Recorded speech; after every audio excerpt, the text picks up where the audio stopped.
everybody. It is Tim Gillette, and this is the Tim Gillette Show. I'm your host, Tim Gillette, where we bring you different people out here every week when we do this podcast so that we can introduce you the world to some of the coolest people on the planet. So today's guest is no different than that. All right. You know what I mean? This girl, Krista Fee, I think I said that right. She'll correct me if I did it wrong in a minute. All right. But Krista is someone that I met through Facebook. I literally said, hey, I'm looking for guests. And she popped on and took the bait. Speaking of which, if you want to be a guest on this show, go to timgillette.com/podcast interview and apply. It's that simple. All right. You don't have to send me 50 million emails. You don't have to actually go begging and tell me all your credentials. Just go apply. We'll see if you fit. We'll get to know you live on air, which is what we're going to do today. We're going to get to know Krista live on air. So let's bring her on here and find out who she is and what she does. Hi, Krista. Hi, Tim. So, first of all, this is take two because we tried it a couple weeks ago and we just couldn't connect. I of course, I take the full blame. I always do. All right, even though it was probably StreamYard's fault. So, anyway, so Krista, all right. First of all, I understand you live in Texas. I do. Yeah. Conroe. I love Texas people. They're just so cool. Have you noticed that? That's why I'm here. Yeah, I know. The coolest people live in Texas. And some of the people who are cool and they're like, why am I'm cool, I'm not in Texas. Well, you can move here. I'm just saying. So, Krista, have you lived in Texas your whole life? Oh my gosh, no. And that's a story all on its own. I was a Washington girl, and then I met an Alaska boy and moved all the way up to Alaska and lived up there for about 10 years. And then I came down here. Like you were Washington as in Washington State, not Washington, D.C. Yeah, Washington State. So the good Washington. I'm not saying I don't like politicians. Anyway, so Alaska, wow. You know what I mean? The wide open, all right? You lived in Alaska, all right? That's two different, temperatures, first of all. But, they're both, these wide open states. You have a thing for wide open states, I take it. Yes, actually, yes. I'm very much a nature girl. Nature girl. Okay, now that goes down to a whole other line of questioning that I want to go to, all right? You know, the camping or the hunting nature? All of the above. Really? Camping, hunting, fishing. So, you got some trophies of, some bucks you caught? Well, I mean, in Texas, we don't have big bucks, but anyway. I have some furs. I don't have any heads. No heads? Okay. So, mostly small game then? Yeah. Okay. I take it you have a freezer full of game food. Oh, usually. Not now. We haven't been hunting since we've been in Texas. Okay. So, usually there's a moose in the freezer, but... Yeah. So I have one of my nieces. She married a guy who's a big hunter, and every time we go over, we're asking him for game meat. I'm personally looking for some good venison to make some chili with. Venison is fabulous, but moose is still my favorite. I've had moose balls done ground, all right, but moose meat in chili, is that really good?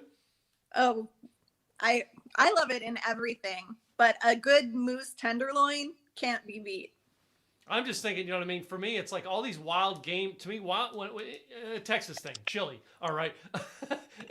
All these wild game going into chili, all right, is what makes you know what I mean, some of the cool meat and stuff in meat. So you're a hunter, all right? You're into fun things you know what I mean, going out camping.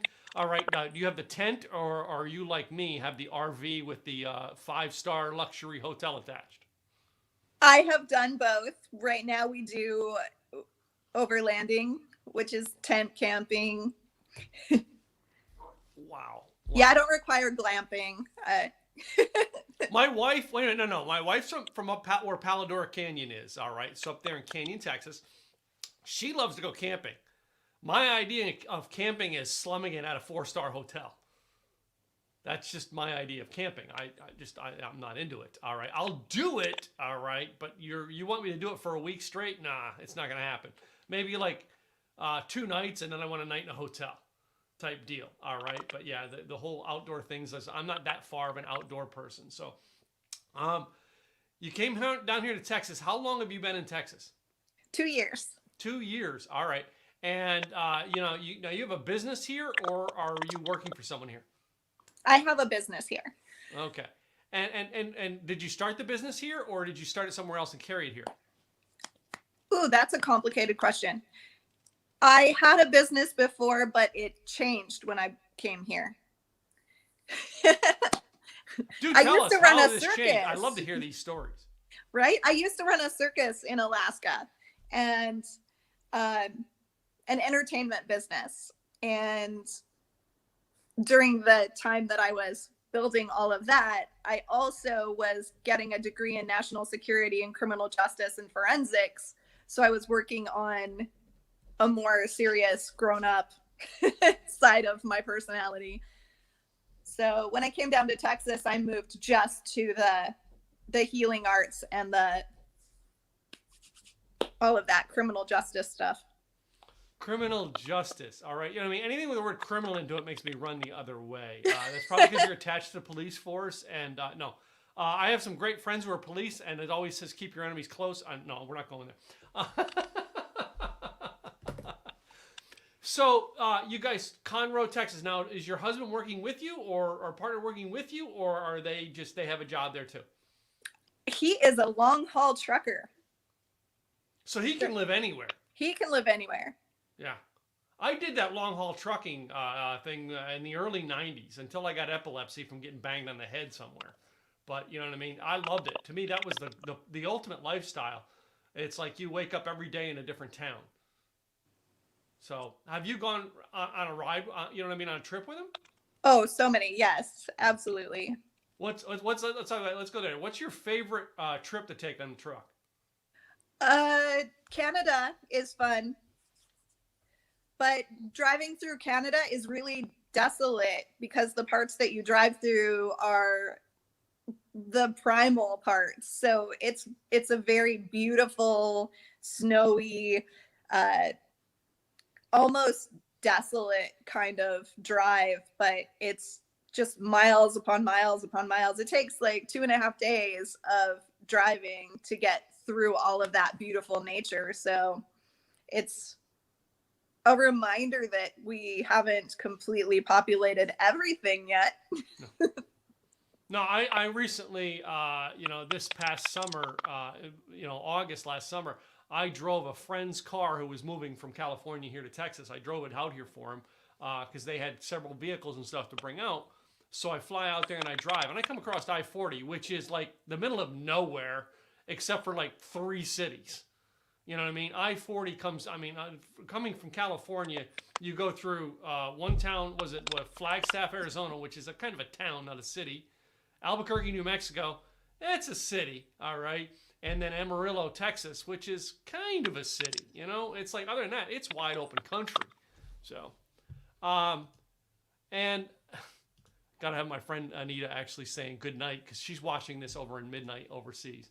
So, gotta love those people who are that faithful to us. So, you moved down here. You started a business down here, or tweaked the business when you got here to Texas. What is it that you specialize in now? I specialize in trauma transformation. I work mostly with military, police, fire department, EMTs, and survivors of human trafficking. Oh, wow. Yeah.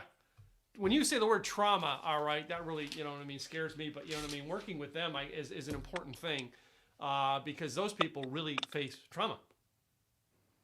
So. Yeah, it's a word that has a big spectrum, but I play on the higher end of the spectrum. And why did you get into this? I have always been in the industry a little bit. I did private investigations and investigations for human trafficking, and working on the periphery, you get to observe so much about what not just the victims are going through, but what the rescuers are also going through. So I also spent 2 years working in an emergency room. So it just the sheer intensity of what our first responders, all of the different first responders, what they see and what they experience every single day is so huge. Like if you haven't experienced it, you can't even comprehend it. So just watching that, I realized there was a huge gap in services. There's not a lot of accessibility. There's not a lot of public knowledge. There's not a lot of information out there. And there's a terrible stigma that especially with male first responders of any type, that if they show that they're feeling something, it's some kind of weakness. So it started eating at me, and it just became this drive that we need to understand more as a society that mental health and maintaining our mental health and treating those who have mental health issues is not something that we get to just put aside. We need to make mental health a priority, and we need to make it okay to talk about and okay to admit that we're not okay. Mm-hmm, mm-hmm. So, I mean, then do you have like quite a bit of specialties or schooling in like psychology, or is this just personal? You know what I mean? I've gone through it, so I'm here to help. I have gone through it. I do have a very extensive, what I call our victim scorecards. My victim scorecard is very well filled, and I have gotten through my particular traumas. But I love that you asked that question, because I feel like we don't talk about credentials enough, and there's a lot of people who shouldn't be doing what they're doing. I'm almost finished with my master's degree, and it's a multiple master's degree in trauma, specifically in psychology and in neuropsychology. And I hold over 50 different certifications in healing modalities. I love it. How what kind of trauma that you help your clients with. So is there something specific that you specialize in working with, or are you just in general working with those people? I in general work with those people. Their traumas, I do what we call battle trauma is one of them, and then just the extensive trauma of what you see on the job. So people who have experienced life-threatening situations or have experienced actual observing other people losing their lives, high-intensity medical situations where there is a risk of death.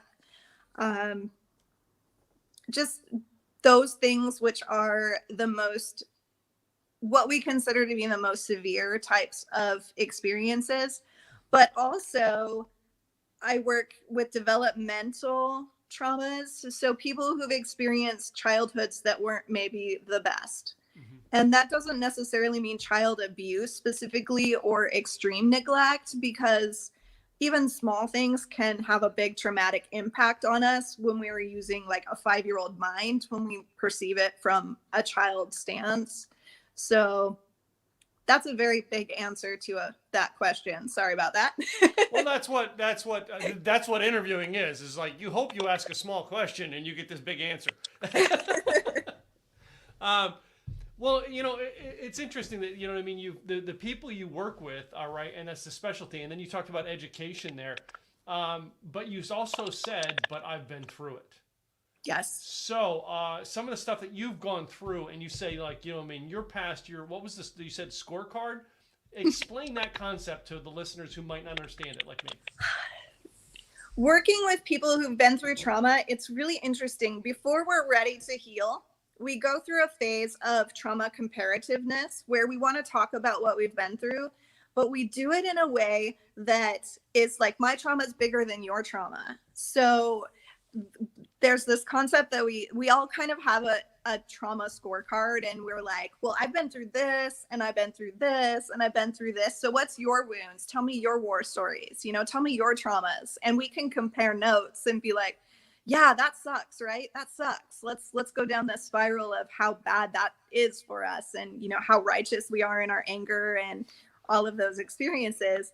So when I say my scorecard is well filled, I talk about it in my book. It's kind of the only place I go through all of it. But I was abandoned at birth. My mother was an addict, and I was unwanted. I went through adoption. Luckily I had a really great family, but I was I had childhood sexual abuse from someone that my parents left me with on a regular basis. It was ongoing for a few years. And then I had survivor's guilt even because of that, because this person also had access to two other girls and I had to observe their abuse. And then I was raped in high school. I lost twins, so I had a miscarriage. I ended up with cancer and had to have a hysterectomy, so couldn't have more children. Got through that, got in a car accident that destroyed my circus career. And then I had my house burned down and I lost everything that I owned. So like when people say, you know, what have you been through? Take your pick. It sounds like you've been through the kitchen sink of everything, you know? Right. And you know, I had a week like that once. You know what I mean?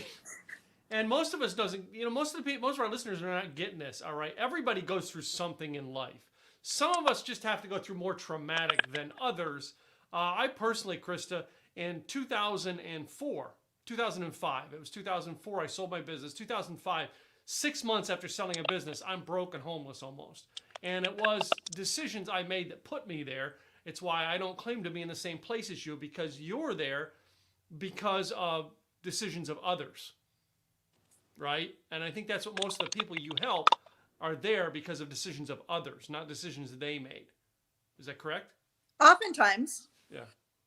So, I mean, like my situation was, like when you say, you know what I mean, I lost my house, I think, is 6 months after I sold my business, I'm working for this company and I lose my job, which the car that I drive goes with it. My girlfriend dumps me and my apartment burns down, all in like a matter of a week. And I had $52 in my bank account to go, okay, I got to rebuild from this. How? I can't even get a bus ticket to drive around for the month. But that was all stuff I brought on, not stuff that like my father, my mother, my boss, you know what I mean? That's all other stuff, outside sources. So it's why I ask when, you know what I mean? You know, our inside sources, where yours, it seems like we're outside sources, others that brought it on you, causing you to take steps. Is that correct? It's an interesting perspective. From my coaching standpoint, we try not to place blame, and where you're coming from, your trauma experience, it's still a trauma experience. So you still have just as much credibility and just as much value in saying that you've been traumatized as someone who's experienced it through no fault of their own or through, you know, other people's actions. It's an interesting example of that trauma scorecard situation that we see all the time, is that you don't feel like yours is valuable enough to be addressed as trauma, but it still is trauma, and you still have the same need to get through it and need to like move forward in a healthy and happy way. Yeah. Now, don't get me wrong, all right? Now, this is going back 16 years ago. 16 years ago, I wanted to blame everybody else for it. Trust me. It was not my fault 16 years ago. Today is a different story. I've progressed, you know what I mean? I've grown out of that. I assume that the people you help, if we talk to them 16 years from now, they're going to be probably way past it and go, you know what I mean? That was something I did dumb 16 years ago.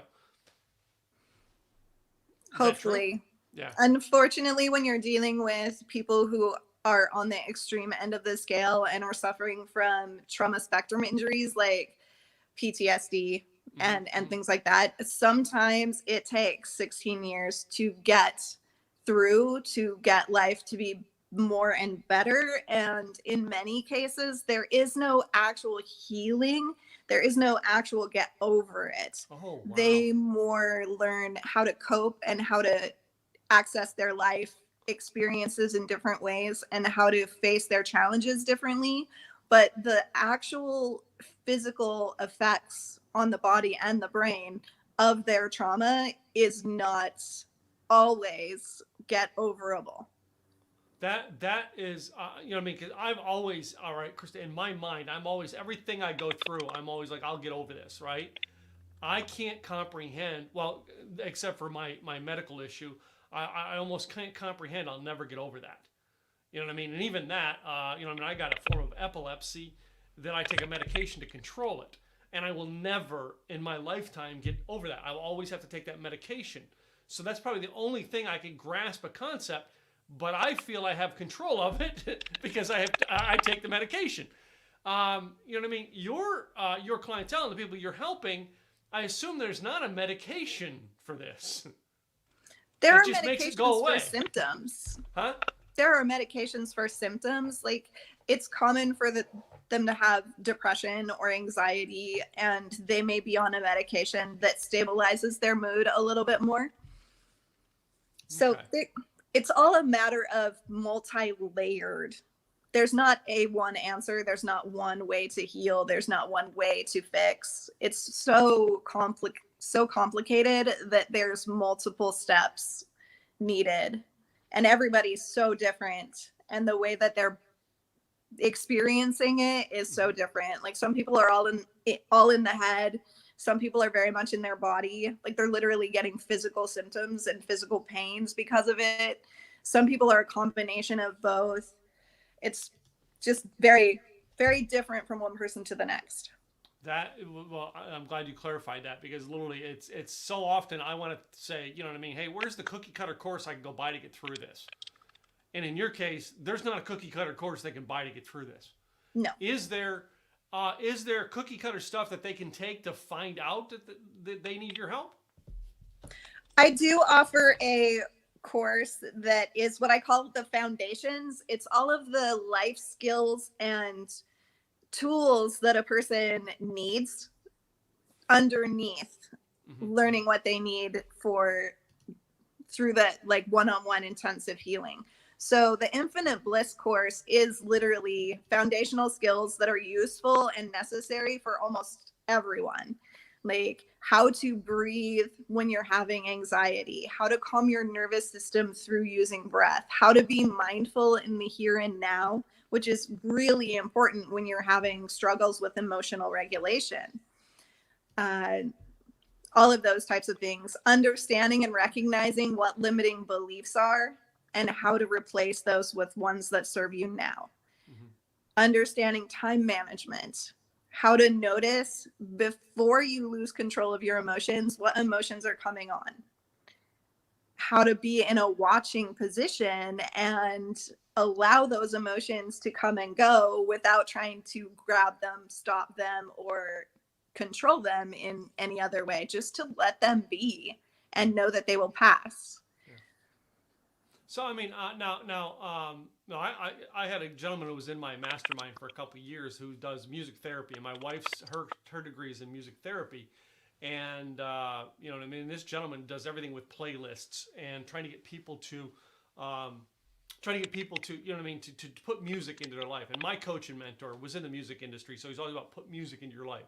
Do you have things that you tell people like that help them, you know what I mean, get through those times? Absolutely. Music is one of our units. It's really, really powerful. It's an access point into our nervous system. So if you're listening to soothing music, it's automatically calming you down.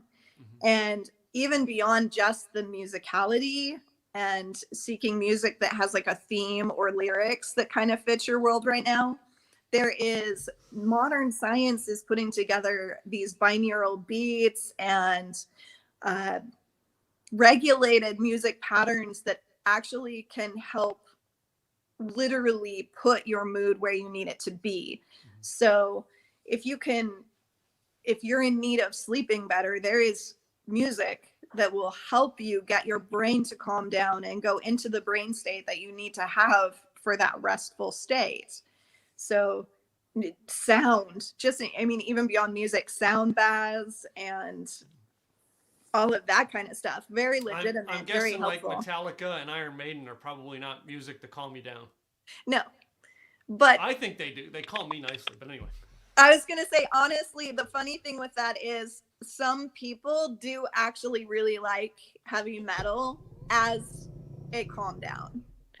And I personally, I'm the person that when I am anxious or frustrated or angry, my favorite coping mechanism is to turn the radio up, something really like nasty heavy metal. Let's just go there, just drive it hard and go for a drive. Now, I mean, have you seen the movie, the movie Bohemian Rhapsody? I don't think I've seen that movie. Oh, you got you got to go see that movie because it's the story. It's like based around the story of Freddie Mercury and Queen. Right. And my coach and mentor was like, it was my first blog and video con. My coach and mentor was here speaking, so we went to see the movie like that night, and I sat with him at the event at the movie watching it. And one of the reasons why we're watching it is Freddie Mercury was his idol. And he worked in the music industry and knew Brian May, the guitarist from Queen. So we're here watching the movie, and he's texting with Brian May about watching the movie. And I'm sitting here looking at the text. I'm going, the only thing cooler than this would be with me texting with Brian May. But anyway, in that movie, there is a section of it, all right. Mike Myers, you know what I mean? What was it? He played the Wayne's World character. Mm-hmm. And in that movie, he's the record producer who actually says, Bohemian Rhapsody, that's a song that people will never bang their head to. Okay?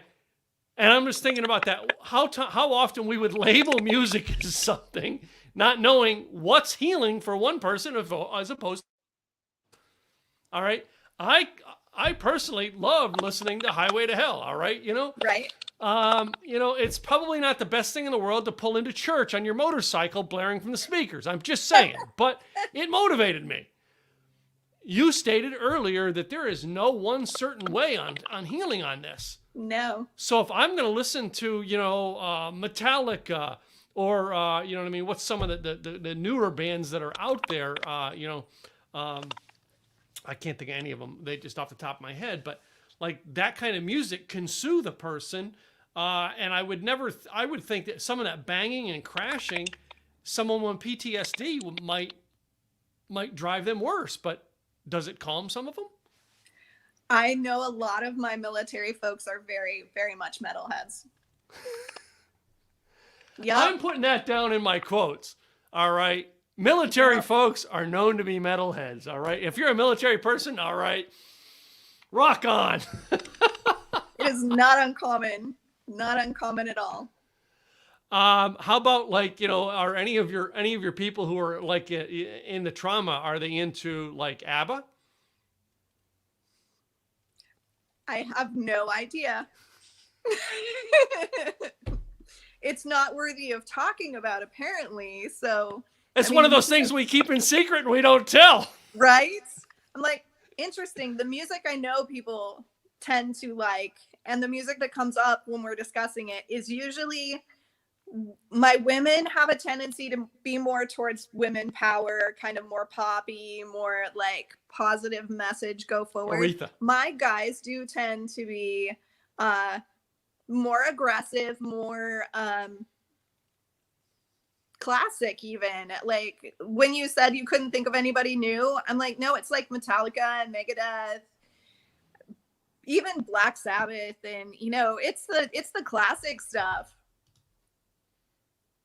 Okay. How about Facebook user, first of all, give permission to Facebook or to StreamYard, facebook.com/StreamYard, and give permission. How about pop metal like Rat? Do you remember Rat? Don't you? I went to that. That was one of my first concerts when I was 16 years old. So, all right.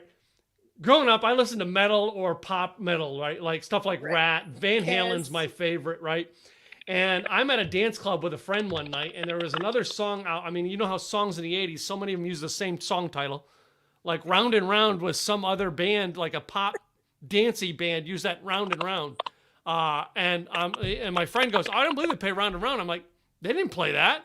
He goes, yeah, they did that last song. I'm like, no, Round and Round is a metal tune, dude. And he goes, no, it's not. It's like... You're like, no, I think you mean Right Round. Yeah. Yeah, I think that's what it was. But anyway, it's like two different perspectives on music, all right? You know what I mean? As I said, I grew up listening to, Van Halen, Styx, another big band of mine that I love, all right? But, I have on my iPod that I had on for years, I had a Miley Cyrus, Hannah Montana song. it was something I need. All right. I still have on my iTunes library a John Denver song, Country Roads Take Me Home, because we played it at my father's funeral. It was a thing that reminded me of Dad. You know what I mean? I won't take it off because it reminds me of my dad.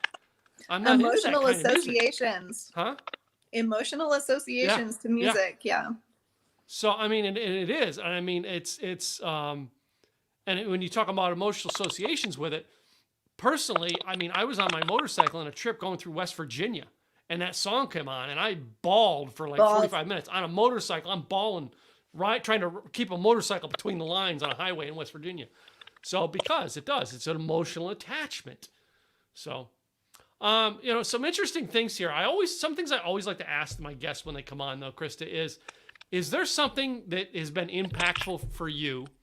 Like when you were younger, maybe a mentor or a family member or a high school coach or teacher that said something that has impacted your life and you carry it till today.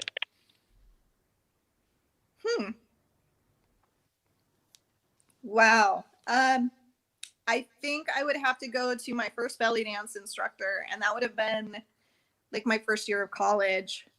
So I would have been maybe 18. And I had made a comment about feeling like I didn't look like a dancer. I didn't look like the other girls. And she looked at me square in the face and she said, "Wouldn't it be boring if you looked like all the other girls? Wouldn't it be boring if you were just like everyone else? Yeah. In your uniqueness is your value." Yeah. Wow. Right? You know what I mean? Yeah. So many people don't get that. They'll sit there and look at, well, this is what the Barbie doll model's supposed to be. I don't care what the Barbie doll model's supposed to be. You know what I mean? It's like I'm with my wife, not because she's a Barbie doll model and she fits Hollywood's frame. No, it's because her personality. I can sit at a table and talk with her for hours. She's interesting. Yeah. You know what I mean? There's sometimes I just let her talk because I like hearing her talk. All right. Most people don't understand that the uniqueness of each individual and what we're uniquely each of us seeking out there goes down to music. Some of us like Rat. Some of us like ABBA. So someone here, our Facebook user then again said the Rat is in the Geico commercial. Do you watch commercials? Oh, wait. No. Do you watch commercials, Krista? Well, I mean, you can't avoid commercials, but I very rarely watch television. Oh, okay. So my wife and I get into commercials, and some of the Geico ones over the years have been the most entertaining. Right now, there is they took the song "Whoop, There It Is" and "Scoop, There It Is" for a Geico commercial. Isn't that the one with the little lizard guy, right? Yeah, the little lizard guy's one of their things, but they're using a lot of like different things. Like they're bringing in music. They brought in Rat. I'm surprised they didn't bring in Adam Ant for the ants. I really am. I'm just surprised. They're bringing in all kinds of interesting stuff for commercials. But Geico's, my favorite over the years was the spy gets the phone call, and he's like running from all these people, trying to get around. And he's on the phone. He answers the phone, "Hello," and on the other end it's his mom going, "So there's squirrels in the attic again." That's my favorite, and it's because it's my mother. She doesn't like it when I say that, but that was my mother for years. She would call me the most inopportune times to tell me something that was like, "Can you email me this, Mom?" Anyway, sidetracks. I love sidetracks on my show. Anyway, you said one of the things you mentioned is you had a career in the circus. I don't think I skipped that. I want to go back to it now. I love, hey, everybody loves a circus clown. Anyway, what did you do in a circus? I actually ran a performance troupe. So I was an aerialist and a fire dancer and a belly dancer. So I like to light things on fire, but I also like to fly. So I do what's called lyra, which is a flying hoop that spins a lot, and aerial silks, which are, most people don't know what that is, but it's like these ribbons that hang from the ceiling and you just climb up and get all wrapped around, and it's very, very fun. The singer Pink, she uses those. Yes, she does. Yeah. I respect her a lot because it's very hard work. That girl, to me, that's one of the rock stars of our modern age. All right, that girl could do almost anything on a stage. But anyway, it's another sidetrack. But you say you were in the circus, and you said you guys have an accident. You could no longer do it. I got in a car accident and got severely injured my lower back and my neck, and my rotator cuff in my right shoulder. So you can't very well climb up, and the force of dropping your body in those particular apparatus is really, really hard on your back. So even when you're healthy, it's kind of dangerous, but when you have injuries, it's really bad. It's not recommended. It's like me. I drove truck. I mean, I grew up in a truck driving family, diesel mechanics. And in 1989, I finally went and got my truck driver's license and drove. I was an over-the-road truck driver and loved it. I mean, I loved it. And I took 1 week where my truck was getting fixed. So I was just doing trucks at the loading dock at a local factory and hit my head and ended up with a form of epilepsy that I can never go back and drive truck again. Changes your whole trajectory. Did that cause you trauma going, okay, gosh, I can't go do this anymore? I actually have a TBI also, which is probably the hardest part to get over emotionally, because my intellect is one of my most important qualities. Like, I am an avid researcher and I study and I read all the time. And for about a year and a half after my accident, I couldn't add up, like, the one that got me the most was on a tip, trying to figure out what the tip was supposed to be on a receipt. I would struggle with that. And I was like, what is this? And then, like, language, I would literally flip words. So I'd try to say something and a word that didn't make any sense would pop out. And I was like, I can't very well be a public speaker and have that happen in the middle of a speech. I do it all the time. All right. Half the people have no clue what I'm saying. So definitely, I mean, physical traumas are always traumas. They literally have an emotional and a mental side effect as well. Like, anytime we feel pain, it creates trauma. So. Yeah, I mean, some of the things, it's like, you know what I mean? I really want to go, well, okay, so I guess I'm going through trauma, huh? Yeah, okay, no. We all have had trauma, whether people want to admit it or not. Every single person has trauma effects in their bodies and in their minds. Cool. Well, I mean, I worked with a life enrichment seminar here in the Dallas area, which is a lot of my healing came from in the early 2000s. And it was an interesting thing for me, because one of the main things I had to do was just, I had to get over little things in life and learn to love myself. And I remember that, you know what I mean? The dividing point was that week I told you about, where I lost everything, and I went, okay, I'm on a healing journey. All right, I'm hitting the books, and I'm gonna help fix this. And I went through it for years, where I wouldn't date anyone. All right, I spent my spare time studying. All right, not studying to get a degree, but studying to learn more about me. All right, and it was a total transformation. Really dove in. I'm a Christian by faith. I dove into the Bible very heavily, and then I dove into things that would help me become a better me. When you were going through it, all right, did a switch like that ever trip for you and go, I need to study to be me, better me?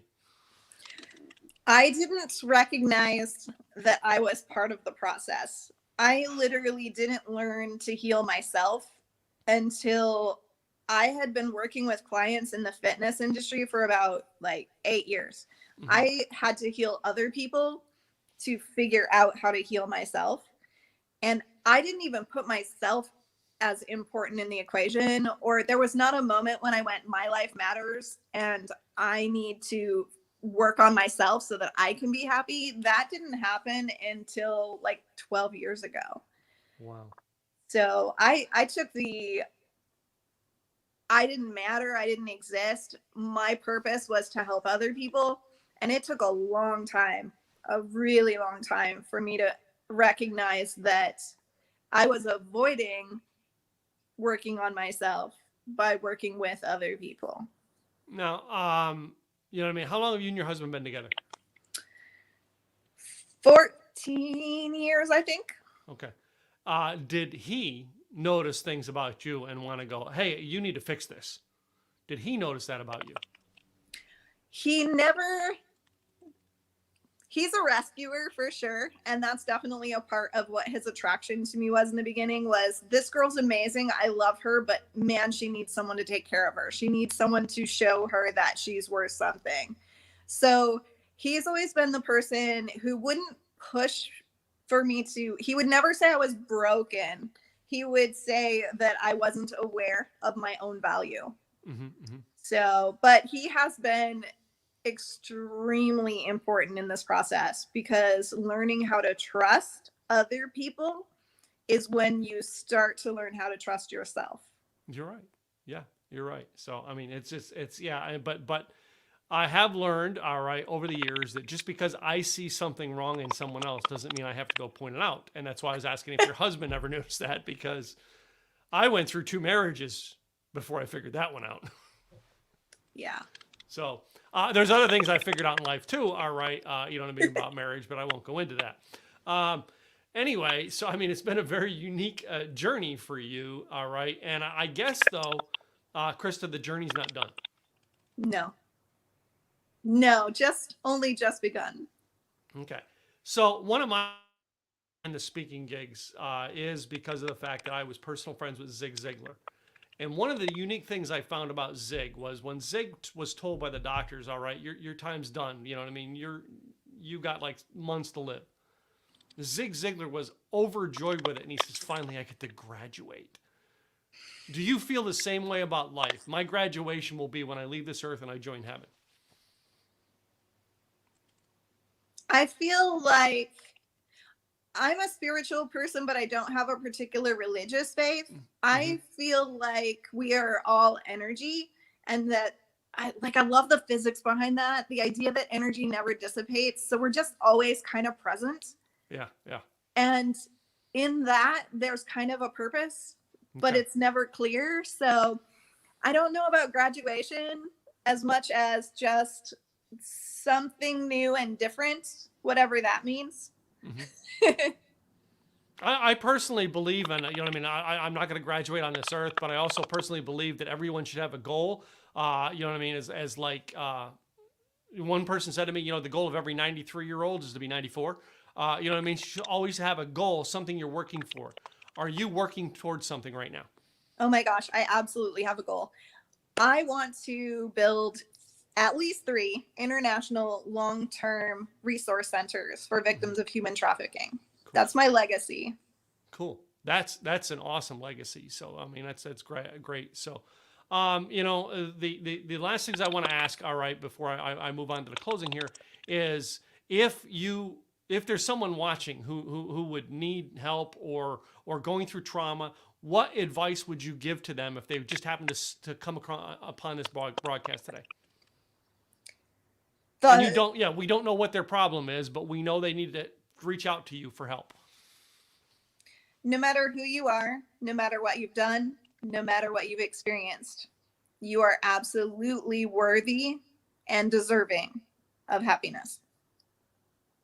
That is awesome advice. So, well, let me make sure everybody can get a hold of you, Krista. What is the best website that they can get to you from? You can find me at sahararising.org. Cool. And do you have like anything there, like a recording, a musical ditty for him to listen to calm down? No, I was going to throw that in there. You can find out all of my background, all of my references. The podcast that I do is up there. You can see both sides of my organization, my military side and my human trafficking side. And all of the different course offerings that I offer are also there. Cool. Well, I personally thank you for being on the show, Krista. It's been fun getting to know you, and it's been a twisted journey of asking questions. As I told you, I didn't know what I was going to ask until I started. So, but as we close out, I have my little game called This or That. You know what I mean? A couple weeks ago when you were supposed to be on, I actually had it down, all right, and I looked everywhere for it because I thought I had good questions for you. And I couldn't find the one I wrote. And I know after today, I'm going to be cleaning the office a week from now. I'm going to find the original one. But anyway. So 9 questions. All right. 2 different choices. You pick which one. Maybe there's a conversation about it. Maybe there isn't. We'll find out as we go through each question. And I got this game because I watched Sammy Hagar, and I thought I was cooler than him, and he does it on his show, so I figured I'm going to do it on my show. Number 1 question is, I ask this one to everybody, and that is Star Wars or Star Trek? Star Wars. Star Wars. All right. Like, episode 4 Star Wars or episode 1, 2, 3 Star Wars? 1, 2, 3. Okay, so you came in with the kids. Told you there was going to be some picking up. All right. Next one here is, Krista, you seem kind of relaxed and calm. Are you a dress-up girl, or are you kind of girl that wears yoga pants? Oh, geez. Both. Both? Wait a minute. So you're like the Zoom dress-up, all right? From the waist up, it's dressy. Waist down, yoga pants. Not at the same time, but I love a good, fancy dinner, and I like all the way dress up. Like, you put me in a formal, I'm happy. But I also don't mind yoga pants. Yeah. I did, my first speaking gig virtually when this whole pandemic started was suit, shirt, pajama bottoms. Yeah. Yeah, because I could. It's like the first time, and I think the first time I ever do a speech, I'm going to take my pajamas where I'm going to dress up that way to go. My first time ever back on stage again, just because I can. Anyway, how about this? Because you said you're into dress up, all right? You live in Texas. Are you a heels girl or are you a boots girl? Oh, again, both. How many pairs of cowboy boots you own, stiletto girl? heels, but I also have a gorgeous pair of black dancing cowboy boots. Just one pair? I have an outside pair and a dancing pair. Okay. But I mean, you wear the other cowboy boots are for working. They're they serve a purpose. Yeah, I got 11 pairs of dress boots, man. I'm a guy. I hung around with I'm in E-Women Network up here in the Plano chapter, and everybody's like, why are you in a women's network? I'm like, because I had long hair. And I'm like, where else are you going to find people who are into hair and shoes in a women's network? I'm a guy into hair and shoes. I do have over 30 pair of stiletto heels, though, so I probably am more into heels. Oh, yeah. See, now the truth comes out. So, how about this one here? All right, going out for a casual drink. Are you a beer girl or a wine girl? Wine. Wine? Red or white? Red. Red?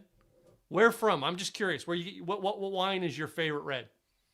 I like Italian wines. Okay. Not far from where you are at. College Station. Right. Go up and check out Messina Hoff Winery. I'm a VIP member of Messina Hoff. I'll actually send you the link. So anyway. Let's move on to next food product. Taco or hamburger? Tacos. Tacos. She's in Texas. What do you expect? This one here, I kind of know the answer to this, but I had to throw it in there, all right? If you're going to be into shall we say, an SUV outdoor ride, all right, is it going to be a Land Rover or a Jeep? Jeep.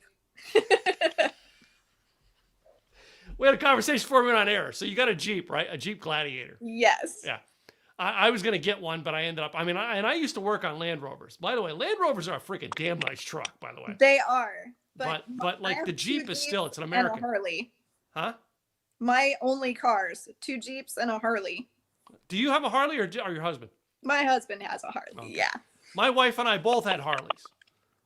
From 2009 to 2015, I think my wife and I spent close to $1 million on Harley Davidsons. Oh my gosh. Wow. Yeah, we wasted far too much money that should have been put into things like investments to carry us through our life. But anyway. I noticed you lived in Alaska and you lived here in Texas. So, which fight would you rather get in? A snowball fight or a water balloon fight? Oh, water anything. The other Texas one is it water balloon or squirt gun? Because I'm going to tell you, give a Texan a gun, they're going to play. Oh, and there are some amazing squirt guns. Snowballs hurt. Yeah, they do. Yeah. Now to the 2 most controversial questions that I ask everybody. The next one is the toilet paper. Does it go over on the roll at your house or under? I actually do not care. High five! Yes! It goes both ways all the time. I don't even think about it. Yeah. Doesn't matter to me, but I love asking. Krista, some of the people I have on this program, they are so calm, so peaceful, so loving. You ask that question and fangs come out. And I'm like, where's this peaceful, all-loving person that's been on the broadcast for the last 45 minutes? My last one here, I guess you're a girl, so it's preferences, I guess. I don't know if you wear them. It could be, I don't know. Boxers or briefs? Boxers. I love that. I wish you people on the audio could see the eye roll. Well, there's a whole different answer. That was what went through my head was, are those the only two options? Well, what is your third option? Everyone should just go commando. Well, some of the girls that I've asked that question to now, Krista, some of them said, well, by the time I get my man there, I want him all the way off. I want him to have nothing on. So anyway. Save a step. Well, Krista, one more time, tell your website so both the people in the audio as well as the video people can find you. I am findable at sahararising.org. That's Sahara like the desert, SAHARA, rising, RISING.org. Okay, thank you. Krista, I thank you for being on the show today. It's been a pleasure having you as our guest today. Thank you for taking time out of your schedule to do it. And sorry it didn't work out the first time, but the second time was pretty cool. Thank you for having me. Cool. To you, the listener, I want to thank you guys for listening in. Go check out SaharaRising.org and see all you need to know about Krista.